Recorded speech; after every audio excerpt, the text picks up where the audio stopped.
Hello दोस्तों, आज की कहानी है पति पत्नी का झगड़ा। अगर कहानी पसंद आए तो कहानी को लाइक सब्सक्राइब करना ना भूलें। संयुक्त परिवार के एक पति पत्नी में काफी बड़ा झगड़ा हुआ।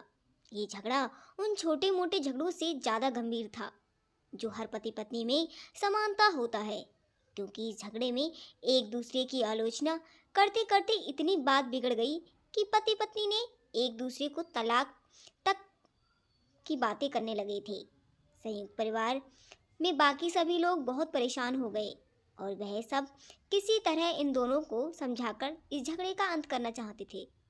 जब सभी के प्रयास काम नहीं आए तो भी लोग पति पत्नी के इस जोड़ों को घर के सबसे बुजुर्ग सदस्य यानी दादाजी के पास लेकर गए।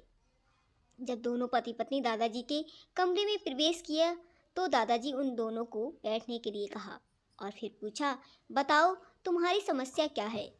दोनों पति पत्नी एक साथ बोल पड़े। एक दूसरों को आलोचनाओं की झड़ी लगा दी। जितनी कमियां पति अपने में गिना रही थी, उससे ज़्यादा कमियां पति भी अपनी पत्नी में गिना रहा था और कई मिनटों तक ये सिलसिला चलता रहा। दादाजी भी इन दोनों को नहीं रोका। उनको अपना अपना गुस्सा एक दूसरे पर उतारने दिया। आखिर जब दोनों एक दूसरे की बुराइयां करके थक गए और शांत हो गए, तब दादाजी ने इन दोनों से कहा, अब दोनों एक दूसरे की कुछ अच्छाइयाँ बताओ। जब अच्छाइयाँ बताने का समय आया तो दोनों पति पत्नी एकदम चुप हो गए। शायद गुस्से में उन्हें कुछ याद नहीं आ रहा था या फिर गुस्से की वजह से एक दूसरे की अच्छाइयाँ बताना नहीं चाहते थे। दादाजी ये बात भी महसूस कर ली। थोड़ी देर तक जब कोई बोला नहीं, तब दादाजी ने कहा, अच्छा ठीक है, ये लो पेपर और पेन, एक दूसरे की अच्छाइयाँ इसमें लिखो।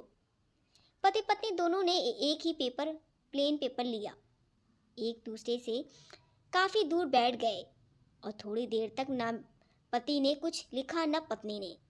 फिर पति ने पेपर में कुछ लिखना शुरू किया। उसे देखकर पत्नी ने भी अपने पेपर पे लिखना शुरू कर दिया। ऐसा लग रहा था जैसे एक दूसरे के से कंपटीशन चल रहा है। काफ़ी समय तक दोनों ने पेपर में लिखा। जब पेपर लिखावट से भर गया तब दोनों ही अपना अपना पेपर लेकर दादाजी के पास गए और उन्हें देने के लिए गए।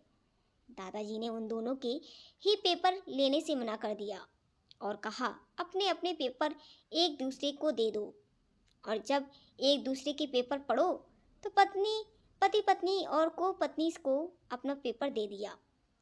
एक दूसरे के पेपर पढ़ने लगे। थोड़ी देर बाद पत्नी और पति दोनों की आंखों में आंसू थे। पेपर में अपने बारे में लिखी अच्छाइयाँ पढ़कर पत्नी तो फूट फूट कर रोने लगी। पत्नी को रोता देख पति उसे चुप कराने के लिए दौड़ा और माफ़ी मांगते हुए उसे मनाने लगा। पत्नी ने पति की माफ़ी मांगी और माहौल ऐसा हो गया जैसे कोई झगड़ा ना हुआ हो। दोस्तों, कमियाँ खूबियाँ जगत हर इंसान में होती हैं। अभी हमारे ऊपर है कि हम कमियां देखकर अपने जीवन को नरक बना लें या खूबियां देखकर अपने जीवन को स्वर्ग बना लें। दोस्तों, अगर कहानी पसंद आई हो तो कहानी को लाइक सब्सक्राइब करना ना भूलें। हम आपको इसी तरह की अच्छी से अच्छी कहानियाँ लाते रहेंगे। धन्यवाद।